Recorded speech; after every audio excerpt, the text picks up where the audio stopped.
for process P and resource R. Process P vertex we show with a circle, and for resource we show a square. And request is two types of edges, request edge and assignment edge. When edge is from process to resource, that means that particular process is requesting a resource or instance of a resource. And when there is a edge from resource to process, that means that a resource is allocated to particular process.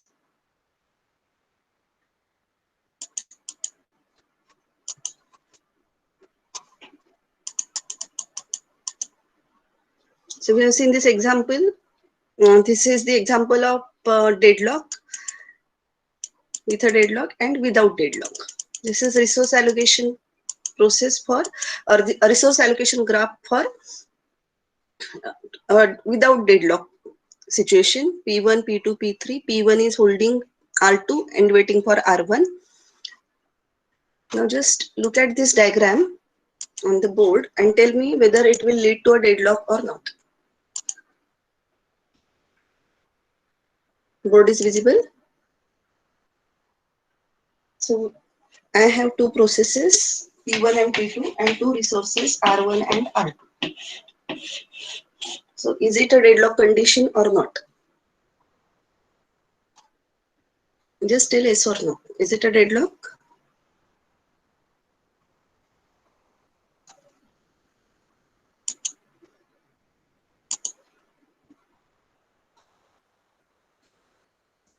There is a cycle. No, I'm deadlock is no, sir. Yes, there is a cycle, but there is no deadlock because we have two resources, two instances of resource R2. So P1 can proceed. So P1 can have one instance and waiting for R1. But P2 has R1 as well as one instance of R2. So P2 can execute first and then P1. So this will be the sequence of execution. P2 will finish first, then it will release R1, and this R1 can be occupied by P1, and P1 has already has one R2, and now gain R1, and P1 can execute. So can we say that if there is no cycle, no deadlock? Can we say that if there is no cycle in resource allocation graph, there won't be any deadlock? Like you can see on the slide. No cycle, no deadlock. But if there is a cycle, is there a possibility of a deadlock? Yes. So here there is a cycle, there is a deadlock. But in our case, there was a cycle but no deadlock. This is the again one more example of resource allocation graph with a cycle but no deadlock, because we have more than one instances of a particular resource. So you can say that if graph contains no cycle, then no deadlock. If graph contains a cycle, if only one instance per resource type, then there is definitely a deadlock. But if we have more than one instances or several instances per resource type, then there is possibility of a deadlock. You cannot say that there will be a deadlock. So these are three conditions you can check with the help of resource allocation graph. If there is no cycle, no deadlock. If there is a cycle and we just have only one instance per resource, then a deadlock, definitely a deadlock. But if you have more than one instances, then you need some algorithm to check whether it will lead to a deadlock or not. But there is a possibility of a deadlock. Now we'll see what are the methods to handle deadlocks in a system. There are four types of methods. First, we have to ensure that system will never enter into the deadlock state. So avoid deadlock. Whenever the process arrived, it should ask for resources. And before allocating resources to a process, first we have to check whether after allocating those resources, process will be able to execute or need to wait for more resources. So that is deadlock prevention, ensuring that system will never enter into the deadlock state. Another method can be allow system to enter a deadlock. Don't prevent the deadlock, let the deadlock happen, and then recover from it. Try to prevent or some preempt some processes which are creating deadlocks, and then make the system workable. So that is recovery model. This is prevention model, this is recovery model. And third case is ignore the problem and pretend that deadlock never occurred in the system. And this is used by most of the operating systems, including Unix. Don't worry about the deadlock, let it happen, let the system take the decision, and assume that there is no concept like a deadlock.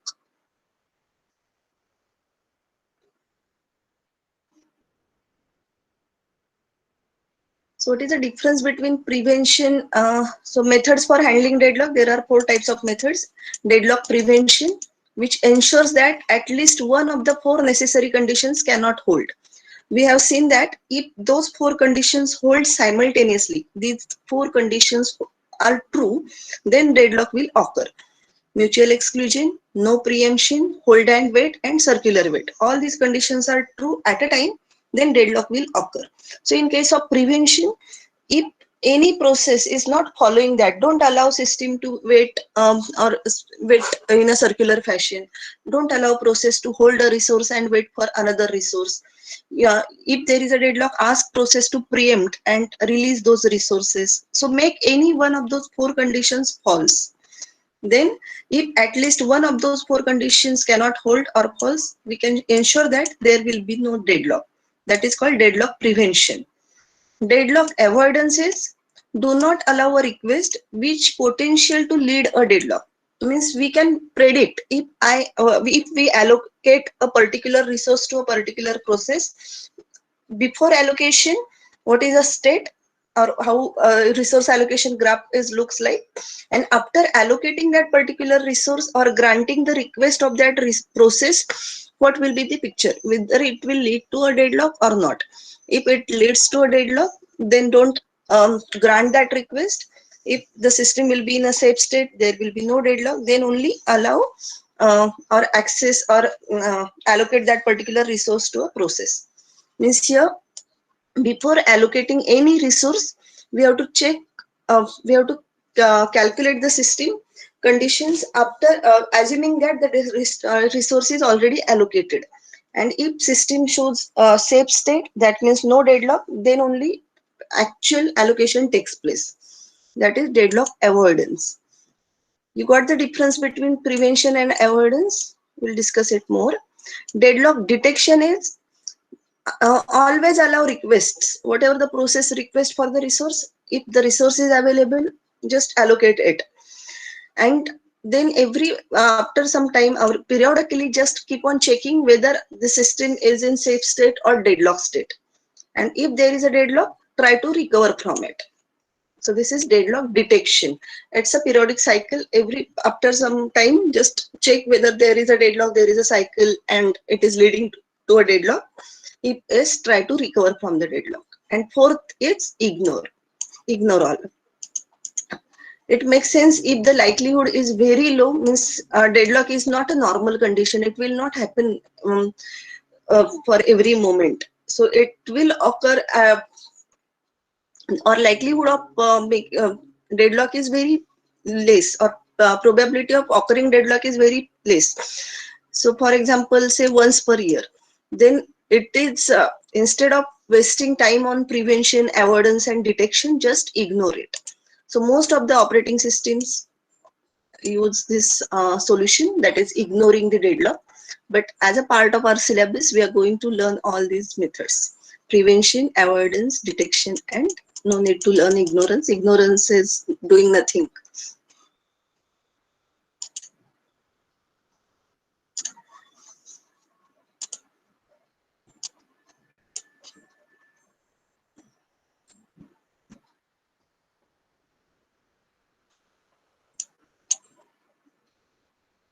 Deadlock prevention versus avoidance. So deadlock prevention is like a traffic light. So it won't allow to create a deadlock. It preventing deadlocks by constraining how requests for the resource can be made in the system, how they are handled, and designing the system. The goal is to ensure that at least one of the necessary conditions cannot hold. So whenever there is a request from a process, we have to check whether that resource is mutually exclusive, that process is not going to share with anyone. Okay, then we'll check whether the system is holding, a process is holding one resource and waiting for another resource, or it already have all the necessary resources and allocating that particular resource will execute the process. If this is true, then only resource gets allocated. Otherwise, if the process will be in a state of holding one resource and waiting for another resource is not allowed or not allocated. Circular wait, if this is the first process and need to wait for last process in that set, then such resource allocation is not done. So the goal of prevention is don't allow the processes who may lead to a deadlock. So it is prevention mechanism. It constrains how request for a resource can be made. So it design a system. There is a protocol that how to ask for a particular resource, how they are handled, and designing a system. And deadlock avoidance is systems dynamically considered every request at every point and decides whether it is safe to grant that request. Means whether to allow a particular vehicle to move ahead. That is decided by the system. The OS requires advanced additional information concerning which resources a process will request and use during the lifetime. So, means dynamic means runtime. A system should be in advance known with this fact that this process is going to make these particular resources and going to use those particular resources in its lifetime. So avoidance is assume that you granted that request, calculate what will be the future, whether it will lead to a deadlock or not. If yes, then don't allow. If no, then allow or grant that request. So in prevention, we have to make this any one, not necessarily all four, any one of those four conditions false. So restrain the way request can be made. Mutual exclusion. If we want to make this condition false, mutual exclusion means no sharing. If you want to make this condition false, means you have to allow sharing, not required for shareable resources. If the resource is shareable resource, then it is not needed. But if the resource is non-shareable resource, it is mutually exclusion. Hold and wait must guarantee that whenever a process requests a resource, it does not hold any other resource. If it already had a resource, then it has to wait. The resource cannot be granted. It requires a process to request to be allocated all its resources before it begins the execution. So before it enters into the ready state, it should be clear that all the required resources are allocated to that particular process. For example, if I am sitting or am and entering into the class, what are my resources? Suppose my attendance book, chalk, duster, any reference book. So all these resources should be in my hand before entering into the class.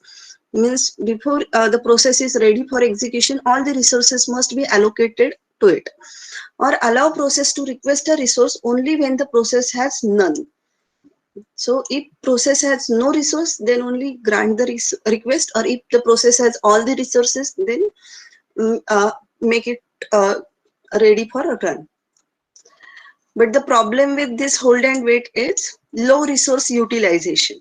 Suppose I need only two resources, I'm having one, I'm waiting for other, but system is not allowing me or granting me other resource because I'm holding one. So I have to release the resource that I already have. Then wait for whenever both the resources gets free at a time. So it will lead to low resource utilization and starvation is possible. So every time if I'm a low priority process, I'm not getting the grant or allocated with the resources. So I have to wait infinitely, which leads to a starvation. So it is not easy to make this condition false, hold and wait. Next condition is no preemption. No preemption means no force. You cannot force any process to release the resource unless and until that particular process release the resource voluntarily after its execution. But in case of no preemption, if we want to make this false, we should able to preempt a process. We should able to force a process to release a resource. So if a process that is holding some resources and request another resource that cannot be immediately allocated to it, then all resources currently being held can be released. For example, if I'm holding one resource and I'm asking for another resource and which is already allocated to some other process which is using it. In that case, instead of holding and waiting for other resource which is not free, it is forced by the operating system to that process to release the resource which is currently held. So if a process that is holding some resource request another resource, this another resource is cannot be immediately allocated to it, then all the resources currently being held are released. Suppose process needs 4 resources. It already allocated with 3 and it requires only one resource for execution. But still that if that resource is not free, it has to release all those 3 resources which it has currently allocated. So preempted resources are added to the list of resources for which process is waiting. So process will be restarted only if it can regain its old resources as well as new one. Means all the requested resources must be free. Then only process can resume or restart. And how to make circular wait false? It is simple. Impose a total ordering of all resource types and require that each process request resource in an increasing order of enumeration. Means P1 should wait for P2, P2 should wait for P3, but P3 should not wait for P1. P3 can wait for P4, like this, increasing order, not in a decreasing order. So there won't be any cycle or there won't be any circular wait. So make any one of these conditions false to prevent from a deadlock. Any queries about deadlock prevention?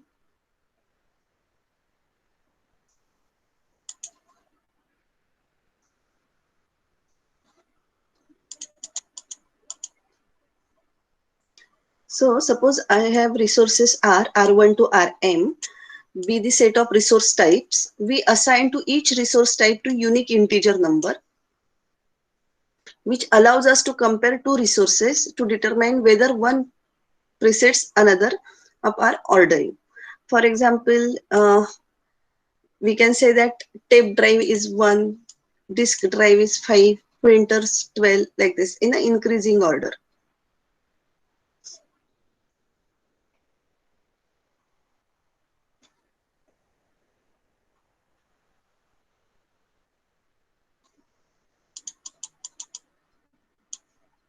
Each process can request a resource only in an increasing order of enumeration. That is, a process can initially request any number of instances of resource type, say R. So here, after that, the process can request instance of resource type Rj if and only if f of Rj is greater than f of Ri.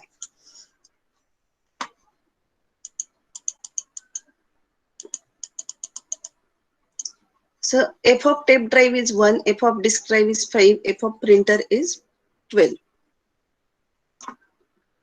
So if first it requests for tape drive, it is 1.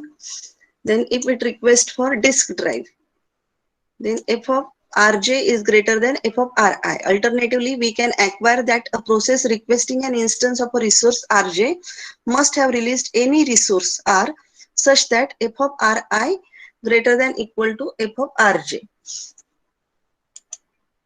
It must also be noted that if several instances of the same resource types are needed, a single request for all of them must be issued.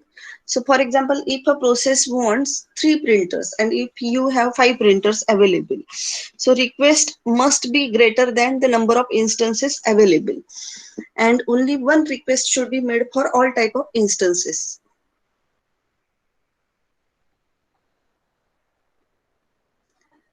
Next method is deadlock avoidance. So it is deadlock avoidance. Here we require system has some additional priorly information available. Some information should be available in advance. It is very simplest and most useful model, requires that each process declares maximum number of resources and the type of each resources it may require for its execution. So in advance, every process must tell to the system that it may require maximum 4 resources of type 1, 3 resources of type 2, or 2 resources of type 1, 3, etc. So how many resources of each type required by each process? That should be known in advance. Then deadlock, there is a called deadlock avoidance algorithm, which dynamically examines resource allocation state, whether the system is in safe state, ensures that there cannot be a circular wait condition. If resource allocation state is defined by number of available and allocated resources, and what is the maximum demand of each process.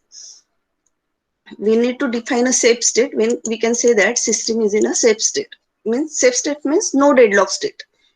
When a process requests an available resource, system must decide if immediate allocation leaves the system in safe state. So current condition is, suppose P1 is allocated with 2 resources, P2 is allocated with 3 resources, and we have total 10 resources available. So can I grant the request of P1 if P1 asks for more resources instead of 3, it also asks for more resources? Can we allocate those 4 resources to P1? Will it lead to deadlock, or will it keep our system in safe state? That checking part is done by deadlock avoidance algorithm. System is in a safe state. That means if there exists safe sequence. Safe sequence means all the processes should execute successfully, all for all the process and in a particular sequence, that is called safe sequence. So for example, sequence P1 to Pn is safe if each P of I, the resources of P of I can be satisfied by currently available resources plus resources held by all processes Pj. If P of I is process I, resource needs are not immediately available, then Pi can wait and Pj can finish. If Pj is finished, Pi can obtain needed resources, execute it, and retain allocated resources and terminate. It is not always like if processes will execute in a sequence. In our previous resource allocation graph example, we have seen that P3 executed first, then P2, then P1. Because the resources available for P3, so it executes and it has released the resources which are allocated to it and which is now available for P2. So P2 can complete or execute, and then P2 release the resource, then P1 can execute. Similarly, the process, if for example, if we have process say P1, P2, P3, this is P1. Suppose P1 needs some resource which is not available, then P1 will wait, and then P2 will check whether the resources are available. If yes, P2 can finish. Now P2 is finished, so it has released the resources it allocated to it. So those resources are available for P1 now. So P1 can obtain needed resources, it executes and returns allocated resources and terminate. So such thing we have to do in a circular fashion. Check whether the resources available, if is complete the process and return the resources. So if system is in a safe state, that means no deadlock. If system is in unsafe state, then there is possibility of a deadlock. So that doesn't mean a deadlock, but that is a possibility of a deadlock. You can see this diagram. This is from again Galvin book.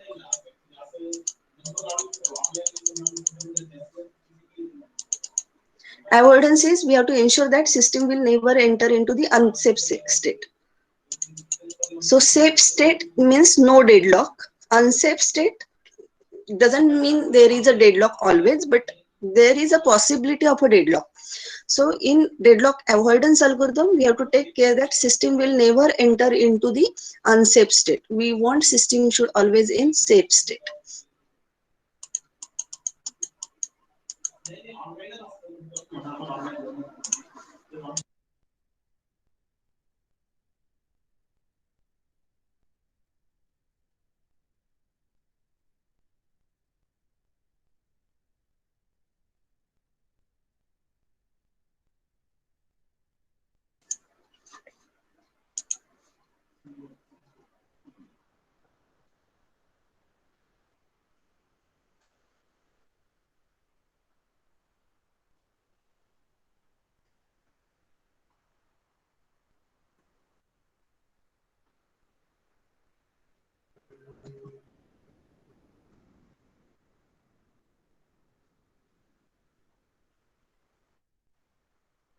This is resource allocation graph algorithm. We have claim age, means if there is an age from process to resource, it is called claim age. Process P is requesting a resource R. Then claim age can be converted to request age when the process requests a resource. When a resource is released by the process, assignment age reconvert to the claim age. Resource must be claimed up prior in the system.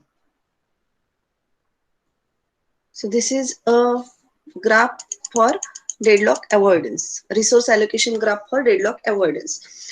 So dotted lines means this resource is allocated to P1 and P2 is requesting that resource. And R2, the P1 and P2, these are claiming this resource. I have R1 and I want R2. P2 requested R1 and P2 also needs R2. Dash line means a claim line, and claim age is indicated by a process Pj may request. It is not confirmed that it may need or may not require. That is represented by dash line, and this is a request age. For example, here from P2 to R1, this age is called request age if it is sure that it requires resource R1, but which is held by P1, and P1 is claiming for R2. P1 can say that in future I may need resource R2, and P2 is also saying that in future I may need resource R2.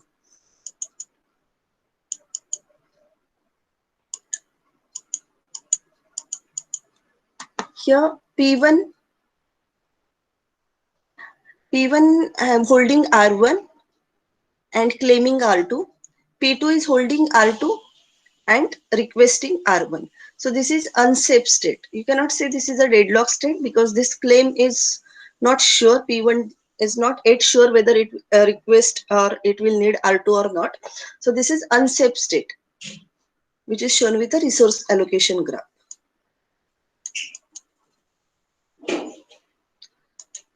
Deadlock avoidance algorithm is called Banker's algorithm. Here we assume that every resource has multiple instances.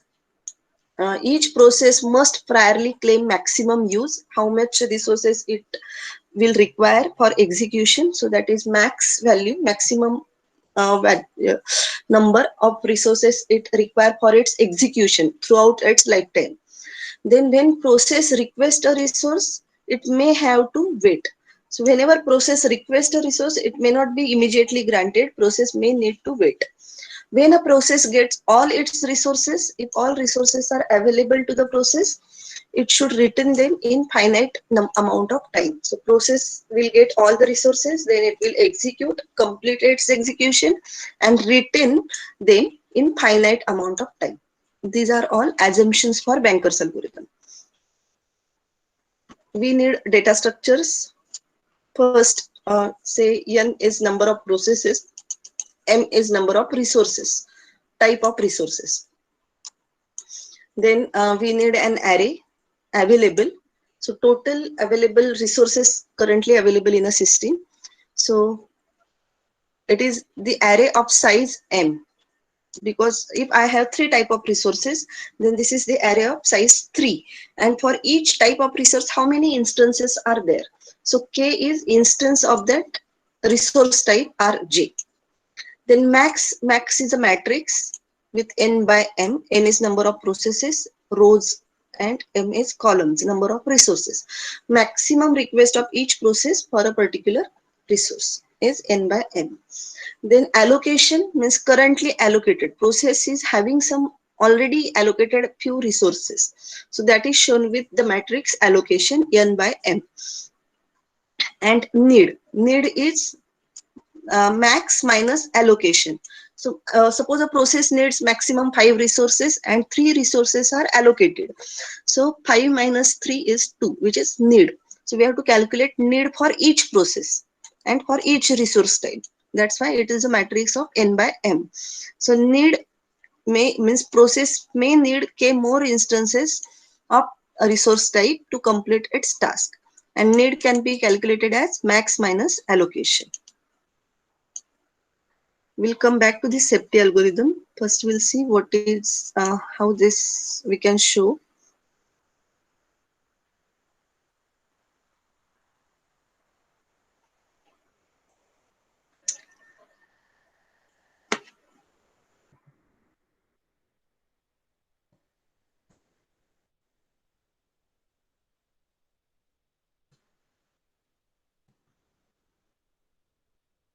Okay. This is the example. We have 5 processes P0 to P4. These are 5 processes P0, P1, P2, P3, P4. We have 3 resource types A, B, C. These are 3 types of resources A, B, C. A has 10 instances. So this is the maximum value of A. A has 10 instances. B has 5 instances and C has 7 instances.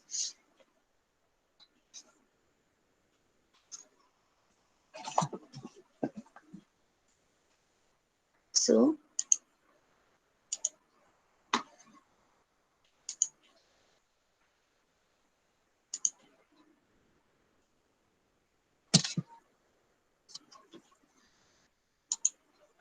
we have P0, P1, P2, P3 and P4. These are 4 processes and 3 instances A, B and C. And this is max. First we'll say max. Maximum requirement for P7 to execute, it will require 7 instances of A, 5 instances of B and 3 instances of C. Similarly for P1 it requires 3, 2, 2. Then for P2 it requires 902. For P3 it requires 222 and P4 it requires 433. These are the maximum requirement for each process for its execution. Then what is allocation? Allocation is currently allocated. This is allocation matrix. This is maximum matrix or maximum requirement for each process. Allocation means which are the resources currently allocated to that process.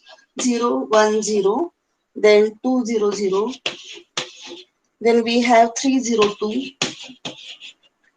211 and 002. And what are the maximum instances available? A 10, B 5 and C 7. So A, B and C currently there are maximum 10 instances of A, 5 instances of B and 7 instances of C. And 7 instances of C. But out of these 5, 10, 5, 7, already few instances are allocated. So what are the instances allocated? Just for A, we have 2 plus 3 plus 2. So 7 instances are allocated to all these processes. Then from B, 1, 2. And from C, 2, 1, 2. That is 5. So 7 to 5.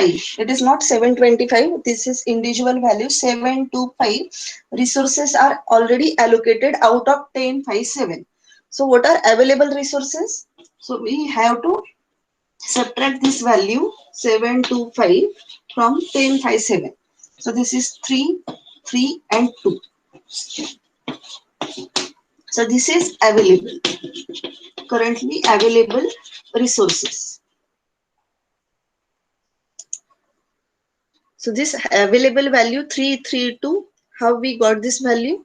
We have added a column wise addition for each instance of for A, 2 resources are allocated to P2, 3 resources allocated to P1, P2 and P3. So total 3 plus 2 plus 2, 7 resources are already allocated. So how many resources of how many instances of resource A is available? So 10 minus total maximum resources are 10 minus 7, so 3. Similarly, we calculate for B and C. And how to calculate need?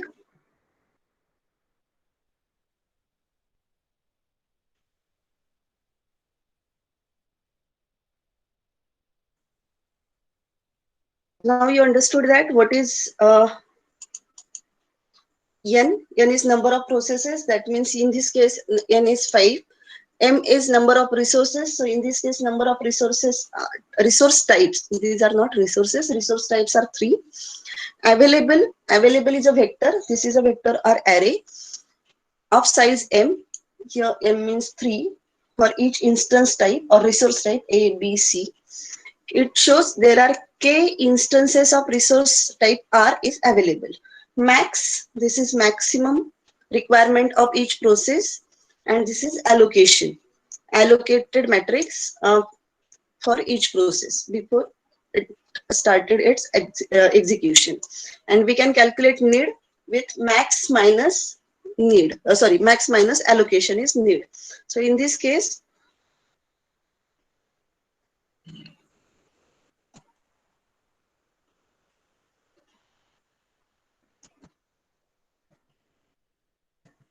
with my network connection. So this need matrix is calculated with max minus allocation.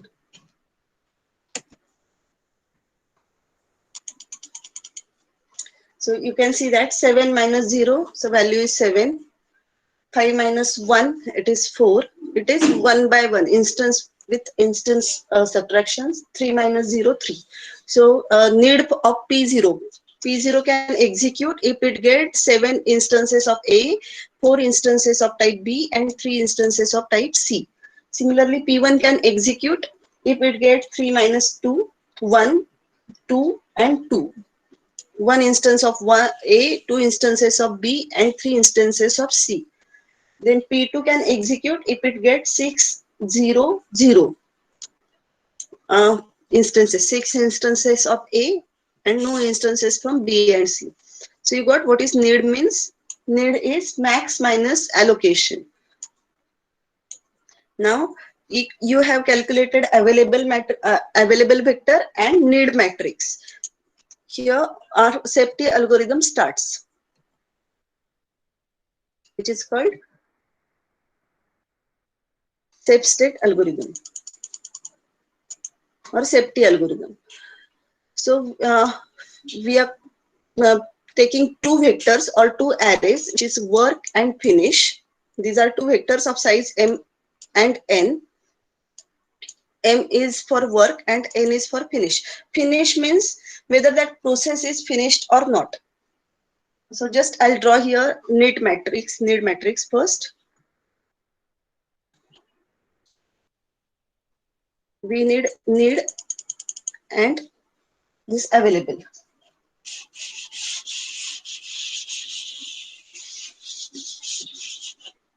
So it is need for process P0 7 4 3 1 2 2, then 6 0 0 0 1 1 and 4 3 1. This is a need, and available is 3 2 2 of type A B C. So we call this available matrix as work. For our algorithm, we call this matrix as work.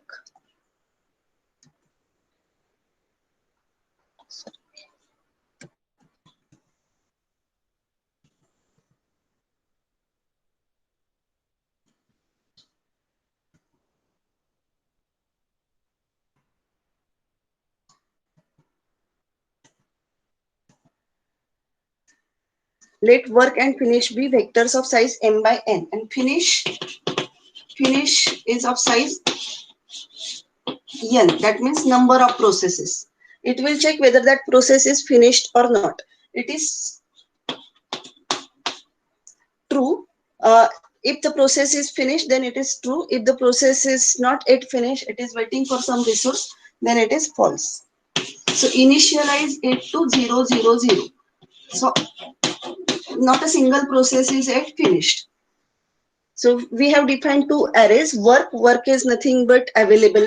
We have calculated available array, and finish is for n number of processes, and it is initialized to 0. If it is 1, that means process is finished. Then find I such that finish is false, that is it is 0, and request of that process, that is need, should be less than work.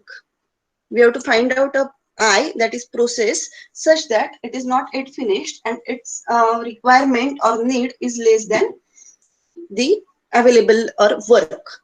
So which process satisfies this condition here? In our case, which process satisfies this condition? Finish is 0 for all the processes, but whose need is less than work? P1. P1.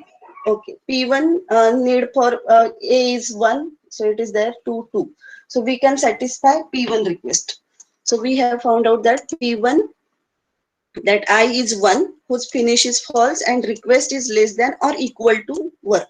So if there is no such a process exist, then we have to go to step 4. But there is a process P1 whose need is less than work. Then the next step, that is 3, work is equal to work plus allocation. So what that P1 does, we assume that requested resources are allocated to this process. This process is finished its execution. So after finished its execution, what it will do? Whatever the request resources which are currently allocated to that process will be free.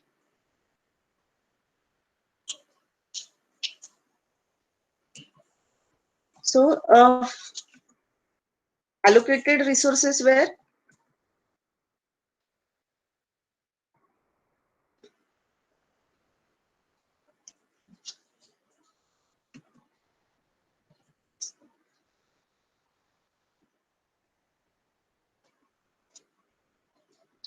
what were the resources allocated for process P1? Number of resources which are allocated to P1.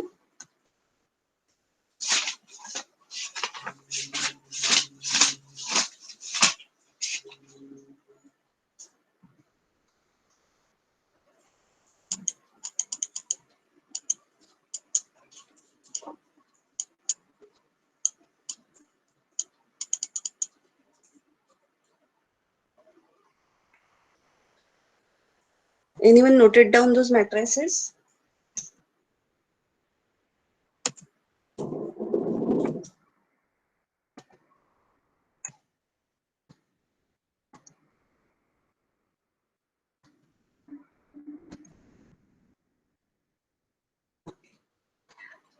So when the process executes completely, it will release these resources which are allocated to it.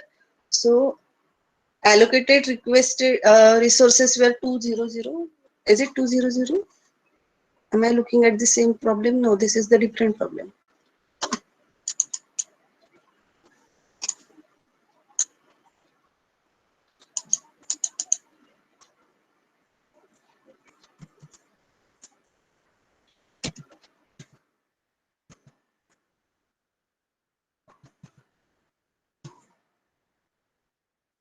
Here. So process P1 was expecting 322. Maximum resources 322. It has allocated 200. So request was or need was 3 minus 2, that is 1. Then 2 minus 0, 2 and 2, which can be satisfied with available number of resources. So assume that these resources are allocated. Process has completed its execution and now it will release the resources. So it will release these resources 200. So now what will be the work? Work will be 322 plus 200. That means 522. So this will be new work.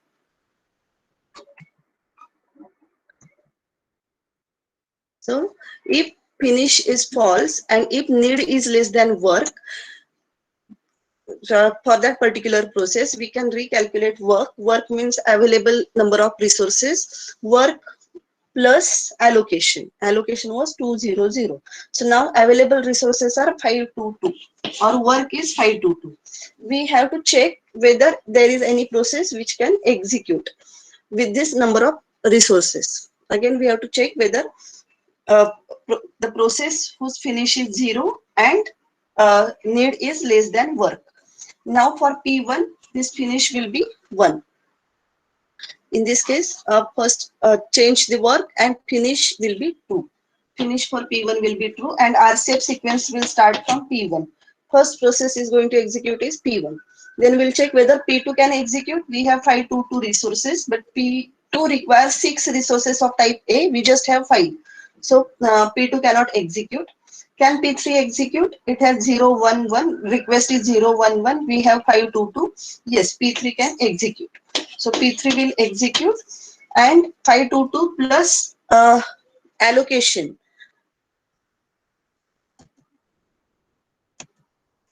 Allocation of P3 is 2, 1, 1. So add 5, 2, 2 plus 2, 1, 1. That means 7, 3, 3. New work will be 7, 3, 3. And P3 will be 1 and safe sequence will be P1 slash P3. Now we'll go ahead and check whether the P4 is 0, yes, and request 431 is less than available or work. Yes, these two conditions are true. So P4 can execute and the allocation of P4 will be added here. So 0, 0, 2 will be added to the work and new work will be 7, 3, 5. Again, not all finish is not 1 for all the processes. It is 0, 1, 0. So this algorithm will execute again. We'll check whether 7, 4, 3 is less than 7, 3, 5. No. P0 require 4 resources of type B, but still we didn't have 4 resources. We just have 3 resources. So P0 has to wait. Then we'll check whether P2 only for the processes whose finish is 0. So for P2, it requires 6 resources of type A and we have 7 resources. So P2 can execute and it will release these resources 302 and 735 plus 302. 735 which is current max plus 6 not this one 6 302. We have to add allocation 302. There will be 537 sorry 1037 which is now work and P2 is now 1. So can we execute P0? Yes, now P0 can be executed. So sequence is P1, P3, P4, P2 and then P1. And at the end, it will release this resource 0, 1, 2.